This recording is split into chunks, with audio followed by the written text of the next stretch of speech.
The mules are in the corral. Welcome to Mule Talk, and I'm Cindy K. Roberts, your host. And our author, TV personality, and world-renowned mule trainer, Meredith Hodges of the Lucky 3 Ranch. We are back on, and it is Christmas time, and we are fired up to celebrate Christmas with our mules. And Meredith, I am still hoping that BB gun will be under my Christmas tree this year.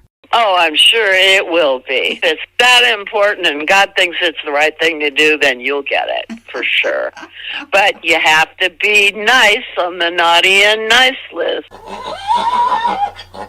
That's the hardest part of all, is deciding what's nice, especially in view of the way that our society has gone. Oh, yeah. It's kind of hard. Yeah. It really is. I know that when I was growing up, my best days were when my grandparents were alive, because that's when we really celebrated Christmas. And then we had the benefit of listening to all the different stories that they had to tell. The family was all together, and things were pretty happy.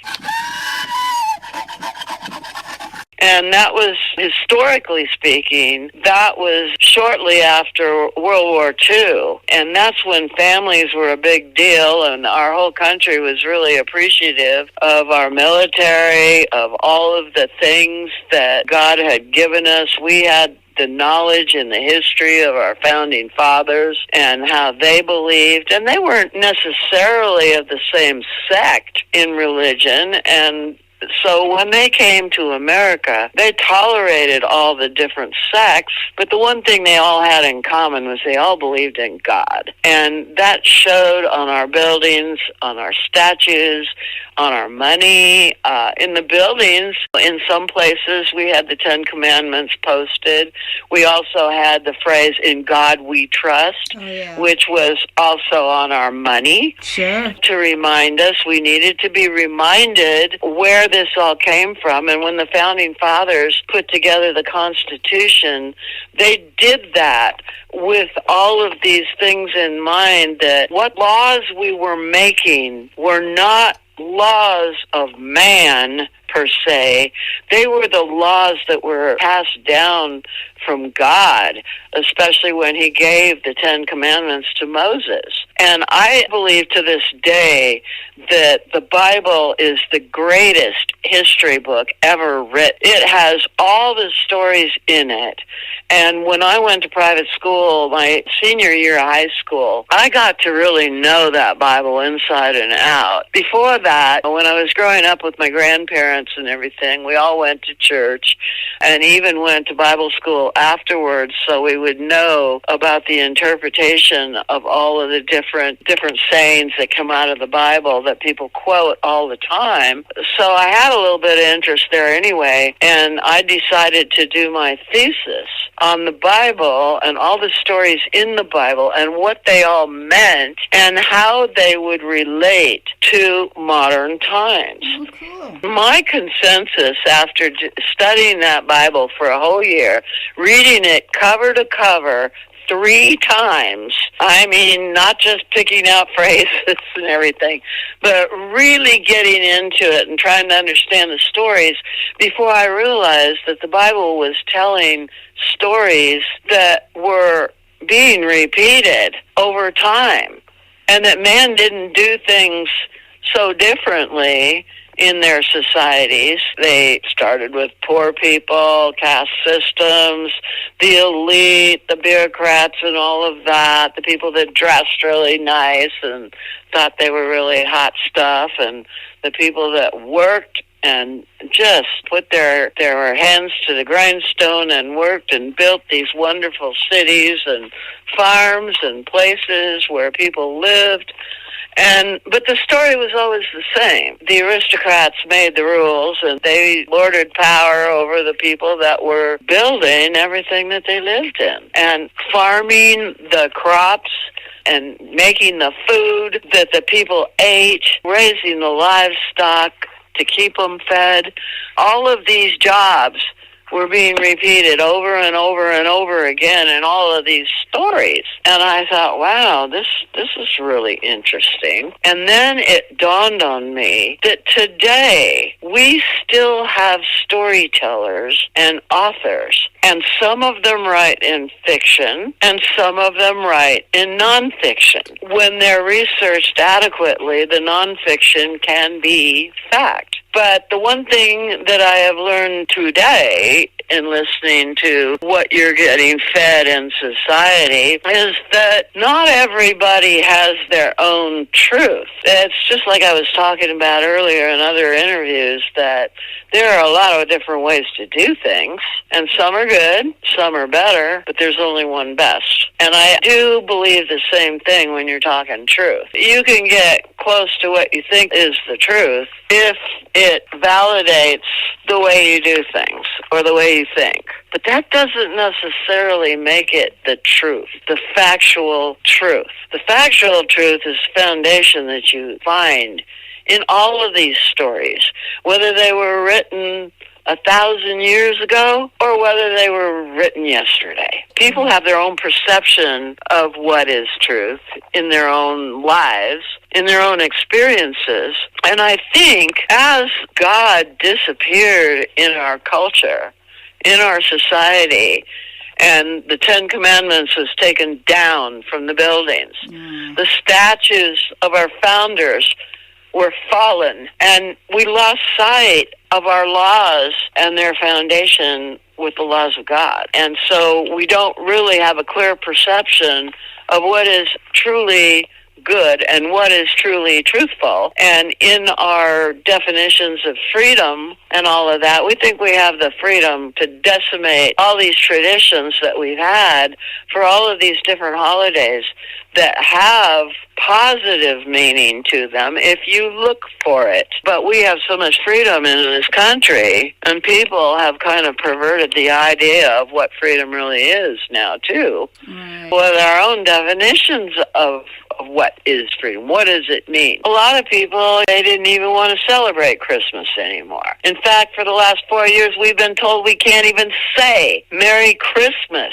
Right. We have to go Happy Holidays, Happy Solstice, or whatever it is. Whatever anybody else has decided and redefined. Even our English language is skewed. All this stuff about pronouns is just ridiculous.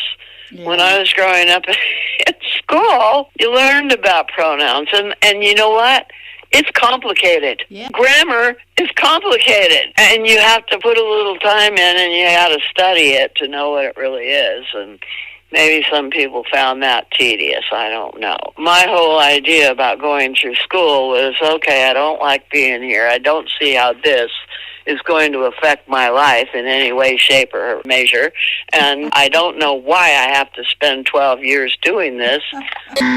But if I'm going to pass these courses, I'm going to have to get good grades to do it, or they're going to make me go back a grade, and then I'm going to have to do it again. Right. So I thought better to do it right the first time and put my heart and soul into doing it the right way, and I guess I'll find out whether it's useful or not after I get out of this.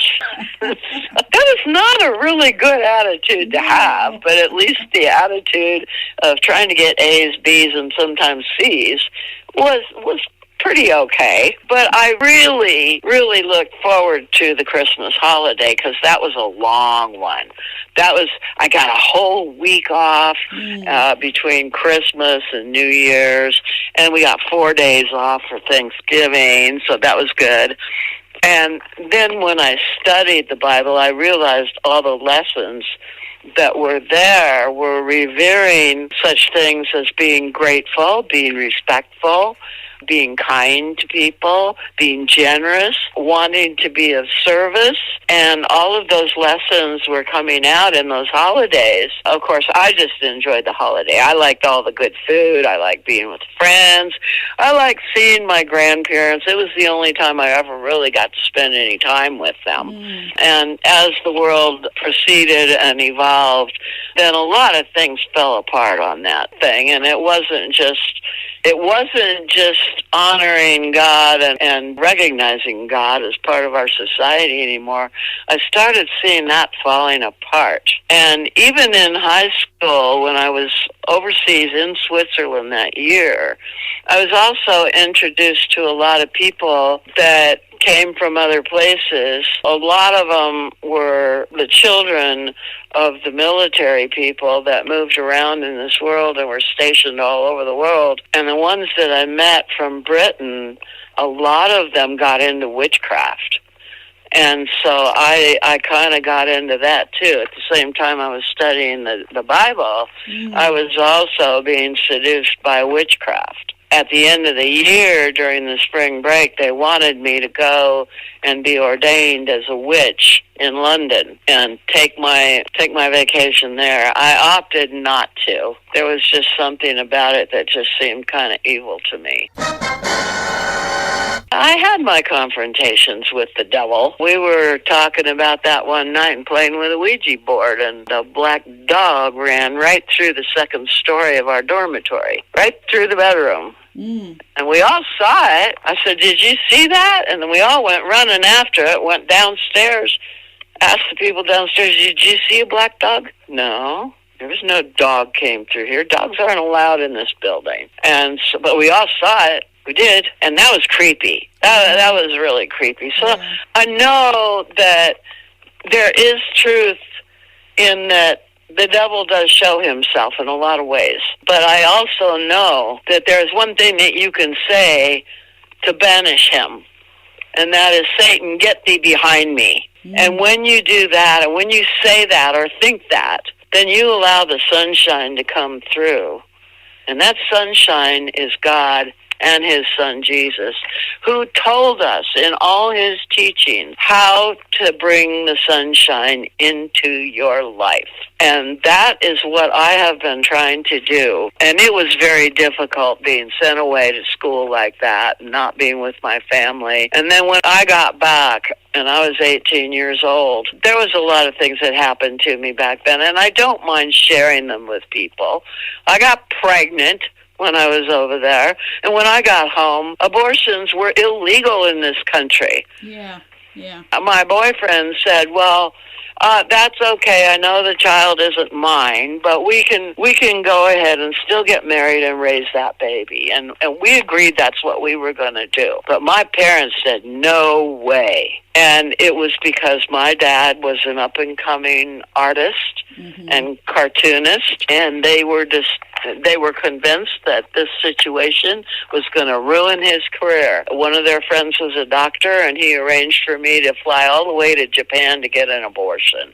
It was the most horrific thing that has ever happened to me. And I did not want to lose that baby. I wanted to raise that baby. And I was thinking back then, that mistake was my own. It was my own fault. And it was a lesson God wanted me to learn, but I never had the opportunity to learn it because that opportunity and that lesson was taken away from me by society. Society in general. That would not have been acceptable in our society for me to be a single woman, first of all, and have a baby out of wedlock. And then even if I did get married, it wasn't my boyfriend's baby. And I thought about it, and I thought, well, when a woman gets pregnant like that, there's a lesson in it, and I think I know what it is. And I really figured it out years later after spending 10 years feeling sorry for myself and getting on drugs.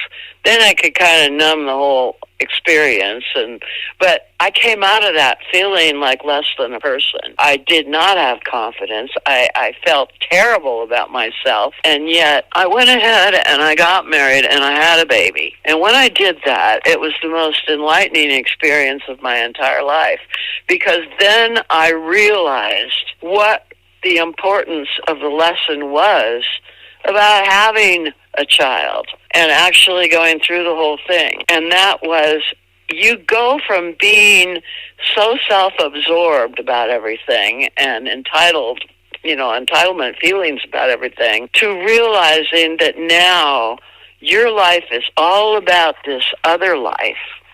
And it needs you. This baby needs you. So it's all about self-sacrifice. No longer are you number one in your life. Everything you do is for that baby, and you learn how to be selfless. You learn how to be generous. You learn how to be of service. You learn how to be kind and respectful about every single thing that you do. You don't want to do anything that is going to hurt your child. So you are just ultra aware of all of these things. And the most amazing story of all is how Jesus was born in a manger in poor conditions, and how he struggled through his entire life. And that story got me too. It was one thing to read it in the Bible, but then to see Hollywood making movies about his life and seeing what he went through and how people persecuted him, that was probably the worst crime I ever saw. And it stuck with me all these years to think, how could the people do this to him? How could these people that were supposedly the chosen people kill their Savior like that? It's horrific to me to even think about that. And so every year, considering the start of how Christmas started with me, with my family and my grandparents, and I was shown all of what was good, and then got sent away and found out all of what was bad and all of what was just horrific in life, I realized that life is full of good and evil. And you wouldn't know good if you didn't have evil, and you wouldn't have evil unless you knew good. And one of the first lessons that I learned after spending some time as an addict, I decided the way that I was going to turn around, I needed help from my animals. And I was a complete horse nut. So I found solace in my horses. But I didn't start getting lessons until I started going along with the mules. And then I was still drinking a bit, so I thought, oh, well, this is fun. I can go trail riding, and I can get high, and I can drink beer, and go out and look at the scenery and everything, and be really comfortable with all of that. And I was riding my horses, and they kind of put up with it, I guess. When I got the mules, my mule said, so you think you're going to get altered in your state of being and ride me? You better think again.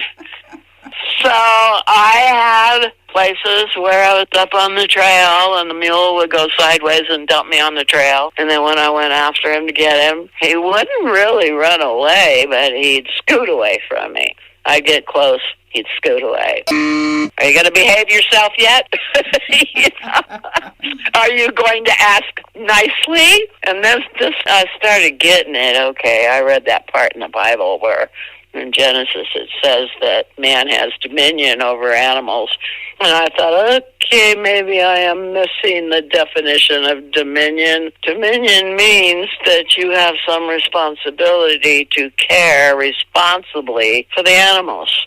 Am I really being responsible by being this demanding? Not really. So I called myself on that. And the better I got with that kind of behavior myself, the better my mules got. And so I have gotten to the point where, I would decorate the Christmas tree, a week before Christmas and get things all ready. And as I got better with getting along with my mules, things went a lot smoother, and I got a lot more harebrained ideas to do with them, like rollerblading down the sidewalk and having my mule pull me while I'm holding on to her tail. I mean, I just wanted to learn how to rollerblade, that's all. And she was very cooperative, but you could tell by her ears that she wasn't exactly pleased. And I had several of them. And then while I was decorating the Christmas tree inside, I thought, oh, how much fun would this be to have the animals in here helping me decorate?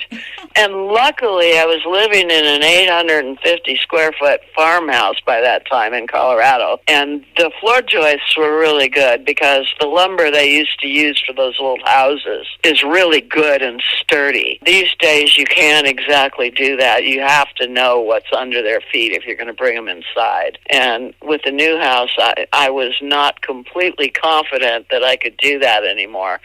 But I invited them in when I was putting up the Christmas tree, and they would help me decorate the Christmas tree.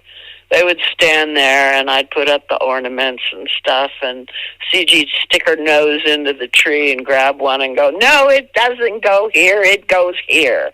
This one's too little to go on the bottom, it needs to go on the top. So I just had a ball with them. And then for Thanksgiving, Sundowner wanted to come to Thanksgiving dinner. And I thought, well, I've had him in the house during Christmas to help me with the tree. So I thought, well, it's kind of tight in the dining room, but I think he can stand in the hallway going from the living room to the dining room, and he can still be there, and he can be right next to the chair where I sit, except that it might be a little tight because he's 16, 2 hands, and in that short little hallway space, there's a ceiling fan there. So I thought, oh, well, I'll see if Sonny will tolerate it. So I brought him in the front door. We walked across the living room, and he came into that little hallway, and as he went under the ceiling fan, he ducked his head a little bit and splayed his ears. But he was really happy to be there. And so I let him stay there while we had some pre-dinner drinks, and then I took him out. But that was kind of fun. And as long as I had a good attitude and didn't say, you're going to do this, as long as I asked politely, these guys were really willing to cooperate, and it made the holiday so much more fun. So my favorite holiday of the year has always been Christmas anyway. The sights, the sounds, the smells of Christmas transport me to a magical place for the whole month of December, it used to be. And the excitement and joy of yesterday still rings true today.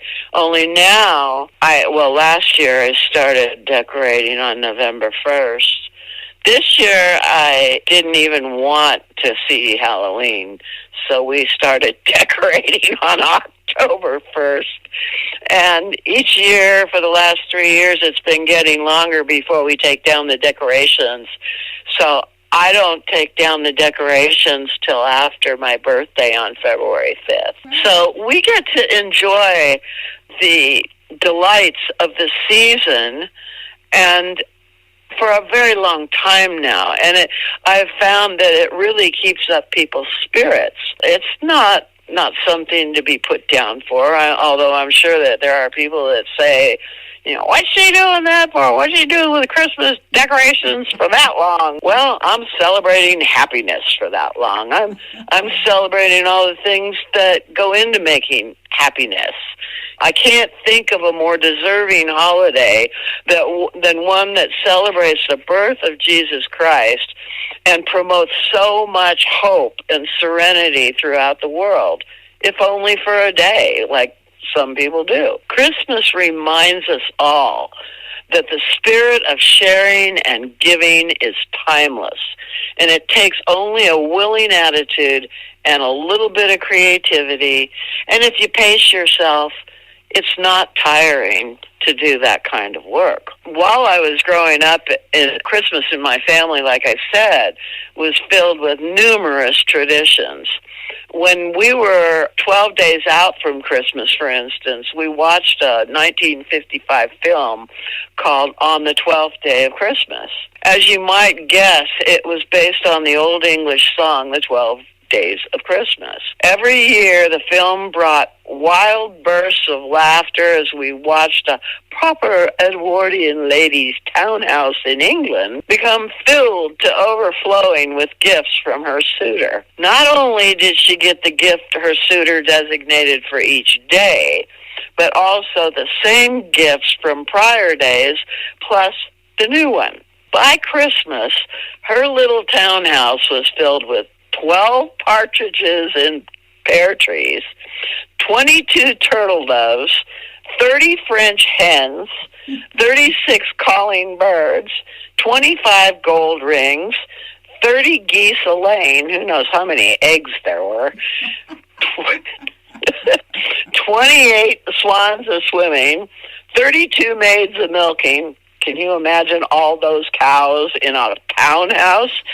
27 ladies dancing, 30 lords a leaping, 22 pipers piping, and 12 drummers drumming. Laughter filled our house daily from that day forward all the way up to Christmas. Of course, as children, we were also reminded of the naughty and nice list. That was brought up every day, every time we started to move a little sideways. And to my siblings and me, Santa Claus was the personification of sharing and giving. It was important for us to meet the man who inspired so much warmth and affection. Now, when people talk about Santa Claus in modern times, unfortunately, they think about him in terms of crony capitalism and marketing and advertising and all that, but that's what man has brought forth in all of his wisdom, so to speak, as man became more narcissistic and more arrogant about being just as good as God. They kind of ruin things in a lot of ways that way. And I don't think that Santa Claus, I never thought Santa Claus was really a capitalistic point of view, although, yeah, you can think of him that way if you want to. But that doesn't bring sunshine and warmth into your life, and you are what you think. Just like you are what you eat. And if you're eating drugs, you're not going to feel good. If you're eating good food, turkey, mashed potatoes, gravy, and all this good stuff, and sharing it with your friends, then your happiness is going to abound. It can't help it. And like so many little children, the tradition of sitting on Santa's lap and telling him what we wanted for Christmas had to be observed. So we went. But I was always a little suspicious of sitting on a big man's lap. I thought that was a little sideways. But when he asked me what I wanted for Christmas and he didn't hold me too tight, I guess that was okay. So after our visit with Santa, then we would spend the next few days shopping for the perfect gifts to give to those we loved. I remember that my parents, brothers, and sisters and I were very conscientious about contributing to the Salvation Army volunteers because they were all over. They dotted the department store doors with their little red pots filled with donations for those that were less fortunate. And I thought that was a good thing, too. That was my introduction to charity. I think there are a lot of people who really do need that kind of charity, and that's a good way to do it. And we children, we had allowances that we got, but they were kind of a pittance. We didn't feel that we could get all the expensive gifts we wanted for the friends we wanted to get things for. But my parents reminded us that some of the most important gifts that you can give come from yourself and the things you say, the things you can create. And so we created a lot of things from scratch, just from things that we found around the house. Paper mache was one of the things we could do. We could build all kinds of different little things from the Play-Doh we had. And those presents we made always seemed to mean the most because it's part of you that goes into them. So you're not just giving a present, you're giving a person a part of yourself. And the same kind of lessons I learned, too, during Christmas baking that we would do for days on end with my grandmother. And that's one of my favorite memories. We got to bake great gifts for many friends and family members. And we all knew there would be time to exercise and take off the weight later. So we didn't want that to contribute to any kind of break in the joy. But we children were wide-eyed and filled with wonder as we passed the evenings listening to our favorite Christmas carols and our elders' stories of Christmases past. We absolutely knew that Santa really could drive 8 tiny reindeer across the sky, with Rudolph lighting the way with his red nose, bringing presents to the little children all over the world. And all of these experiences bonded our entire family together. And as I pointed out in the last interview, now my mules give the reindeer a rest and help Santa with the sleigh on Christmas Eve. And little Jack Horner, who has since passed, is still alive, well, and kicking and leading the front of them, just like Rudolph did. I like to believe that. Yes, I know it's probably not real, but in my world, it can be real. I know the difference between reality and fantasy, and as long as I do, I don't think you can lock me up for it. And my mules think it's a great story. Oh, sure. And they just beam when they hear me telling people that story. So what are you going to do, argue with a mule? No way. Also, as a family, we always enjoyed going to a large rural live Christmas tree lot that was just a few miles away, where we searched for and cut down our very own special Christmas tree. I used to do that quite often, but when I moved to Colorado, things were a lot drier here than they were in California, and the pine needles started falling off the tree a little early, and it made me a little bit concerned about fires. So I started using artificial trees. And I also found out that they were reusable, so in my world, that's kind of like really practical recycling. Well, let's let the Christmas trees be Christmas trees. And I think it's fine to have a real Christmas tree if that's what you want, and if you're responsible about the way, how long you leave it in your house and dispose of it correctly and all of that, it can be fine. I think doing it both ways is fine. So I won't put one way down and opt as one of those two ways being the best way. It's a matter of preference. It's a matter of what makes you happy.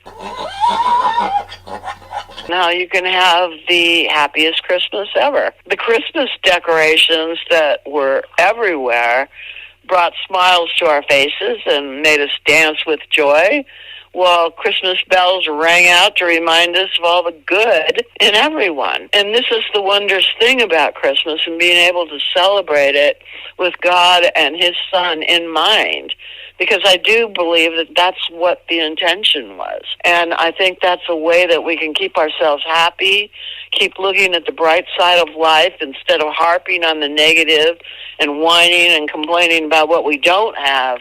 I think we learn how to be grateful for what we do have. And there's so much to be grateful for, the least of which was not for all the people we just were able to share all this joy with just last Saturday with the Christmas party that we gave here. Everybody just seemed to have a really good time, and putting up all these decorations that takes weeks to do and all of that is never a waste when you see the smiles on the people's faces as they are able to walk into this fantasy land that we've created. And like I said, I make it last a long time too, so that the people that didn't get to come to the party can still drive by. They can see most of the lights from the road, so we don't have to have them driving through the property or anything else like that. But they can enjoy Christmas, and it brings smiles to their faces and their families as well. And what I've noticed this Christmas that hasn't been the same way, not for the last 4 years or for the last 8 years before Trump was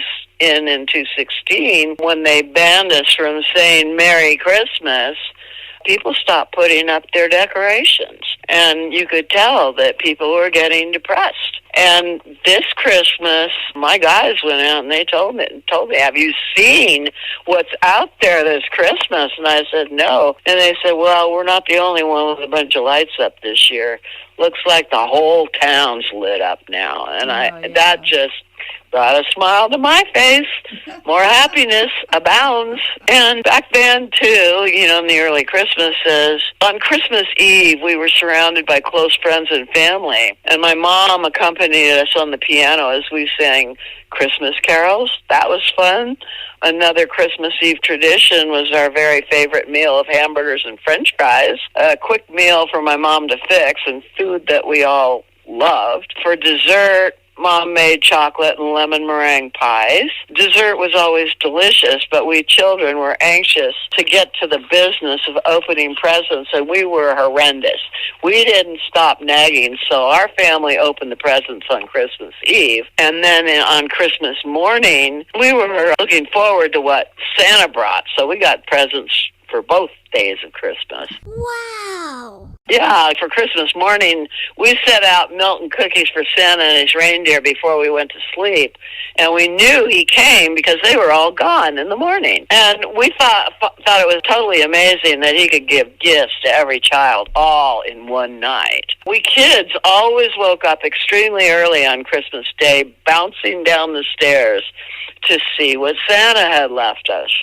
The cookies and milk, like I said, were gone, and the presents of Santa were under the tree. But we were not allowed to touch them until our parents and grandparents got up. So that was a hard wait. Okay, we kids always awoke extremely early on Christmas Day, bouncing down the stairs to see what Santa had left us.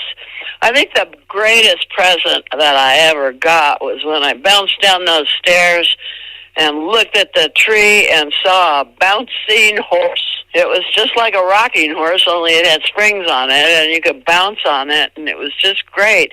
And then when I opened up the presents under the tree, I also had a vest and a pair of shacks to wear while I was riding my horse, which was great. I never got off that thing. Every time I would watch TV, I'd set that horse right in front of the TV and sit there and bounce during every program I ever watched, which was really kind of fun.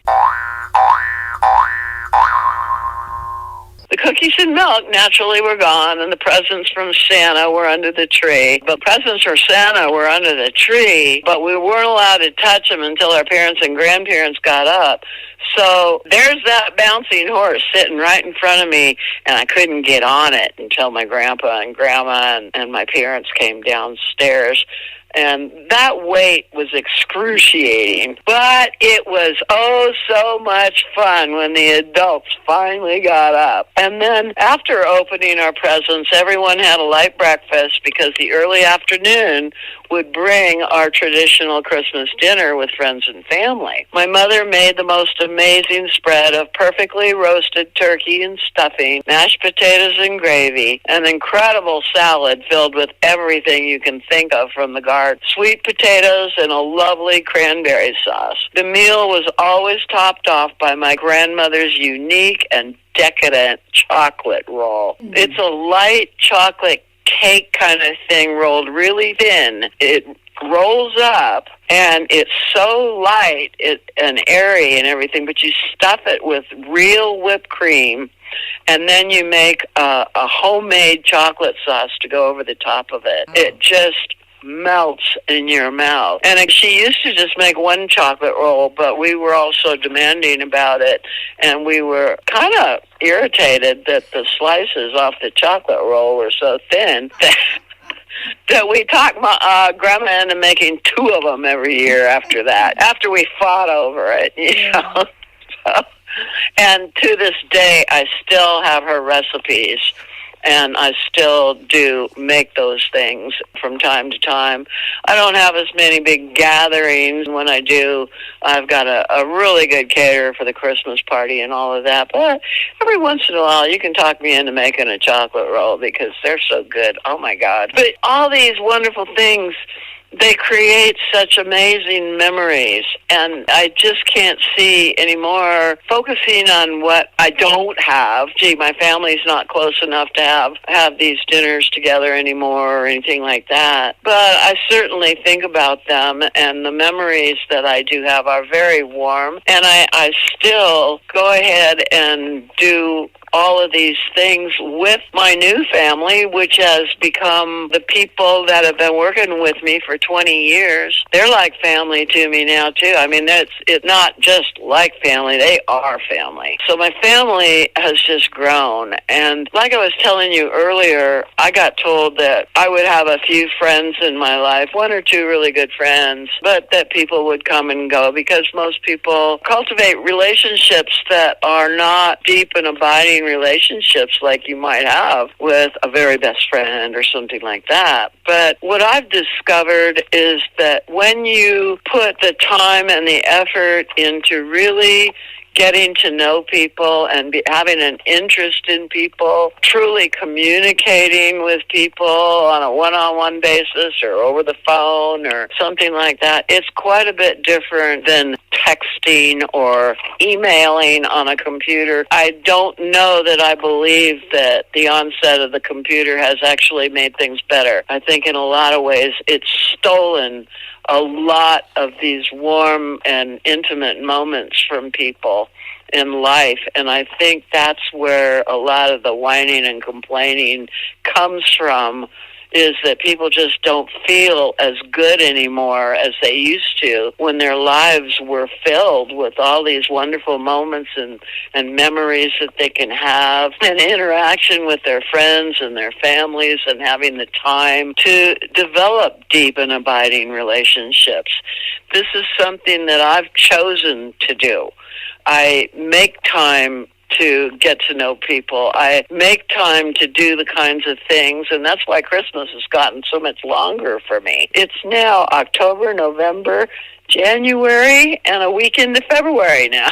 Okay. But I look at it like it's that much more happy time. And it's happy time that I can spend with my mules with a better attitude. I find that when things in the wintertime, they tend to get a little dreary anyway. All the leaves have gone off the trees. I always find the snowfalls absolutely beautiful.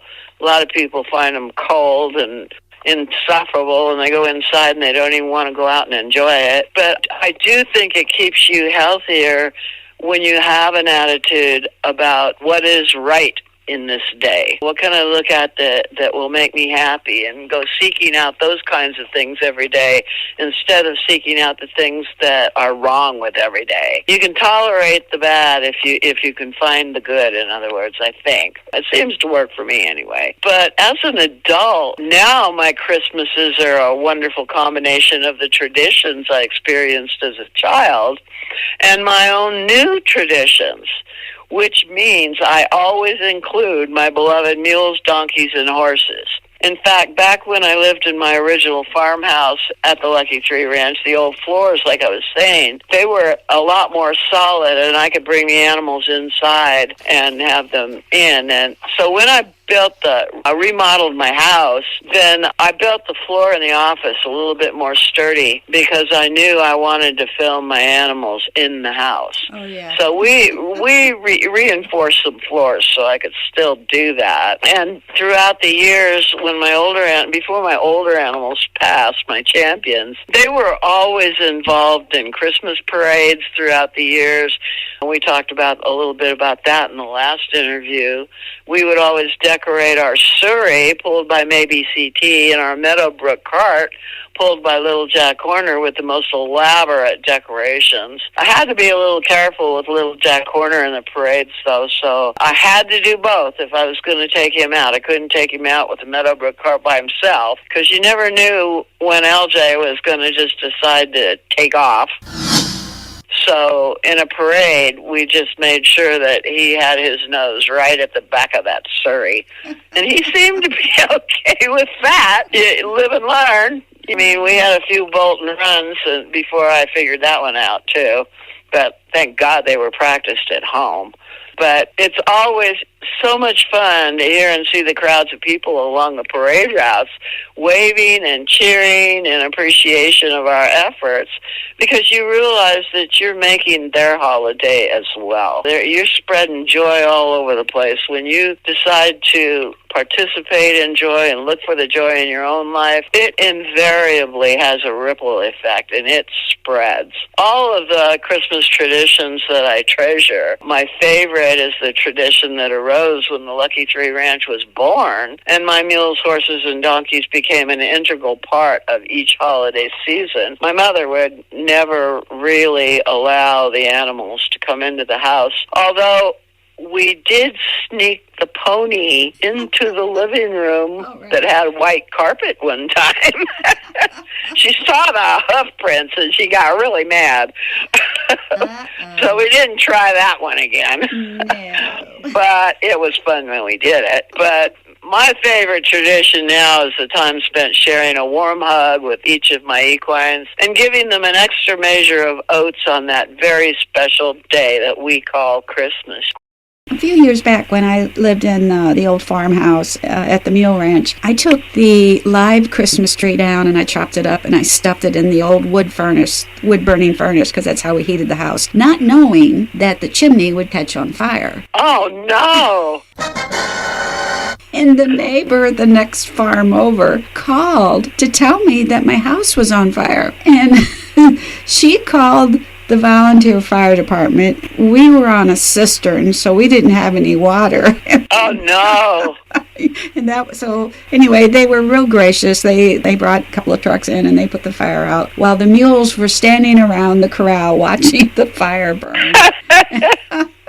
Well, you know what, though? That all happened the way that it happened because there is a God. Oh, yes. Who made those things happen in that way. And people are always asking for miracles that are really apparent. But I do believe that we get miracles every single day. Oh, yes. In just the way that they occur. And they're so subtle most of the time. We think, one of the things that you hear people complaining about, there is no God, is when a child is hurt or killed. When teenagers are hurt or killed and not able to live their whole life. But I think that if you believe that we have a place in heaven, like the Bible says, that this life we have on earth is not the only one, but it also explains why some are taken from this world and moved on to the next one.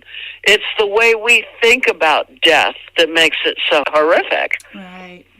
But if we think about, those people's time here was up and God has another purpose for them in heaven, and we will see them when it's our turn to go to heaven, but he has purpose for us here until we do. I think that's a more purposeful and less intimidating way to look at life and take it all in and realize there's life beyond our own perceptions. And the one thing that that man has not been able to do yet is to recreate the life force.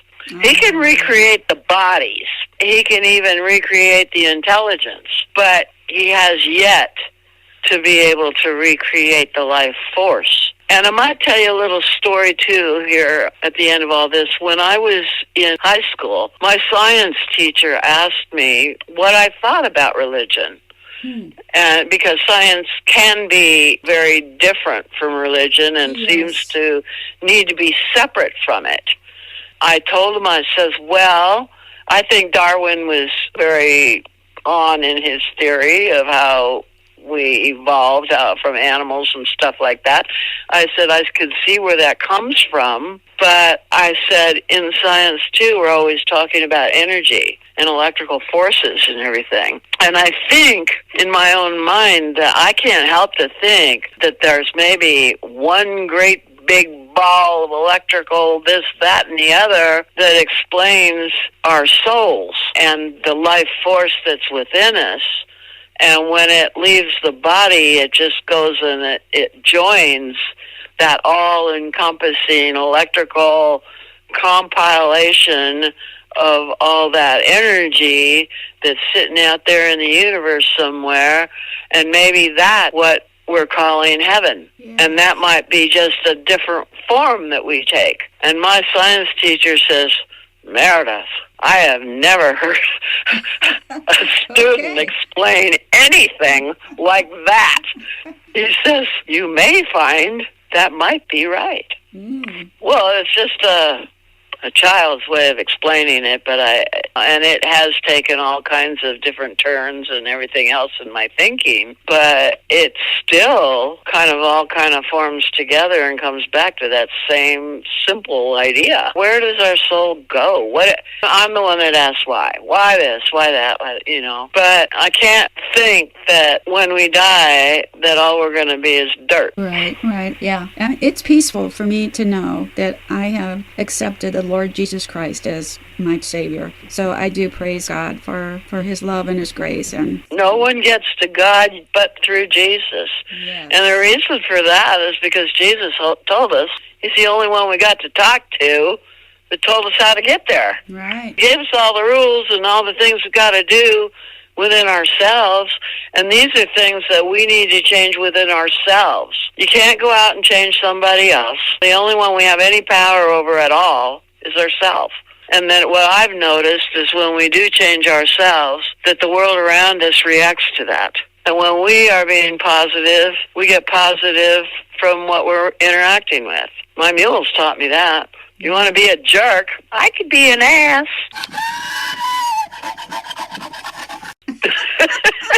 And that's the equation. Yes. And how simple is that, but how hard to do. But these days, life is good. Life is good. In the presence of all this negativity, there's always sunshine if you look for it. Well, Meredith, Merry Christmas. Merry Christmas to you too, Cindy. And we'll go on and make a Happy New Year. You bet. There's work to be done. Always.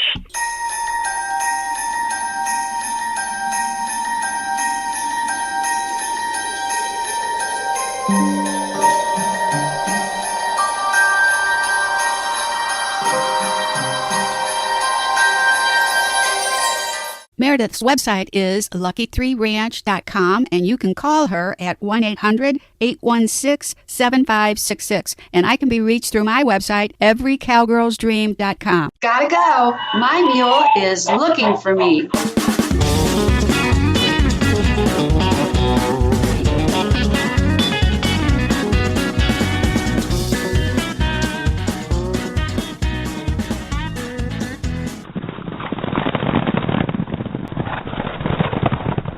Mule Talk is an Every Cowgirl's Dream production.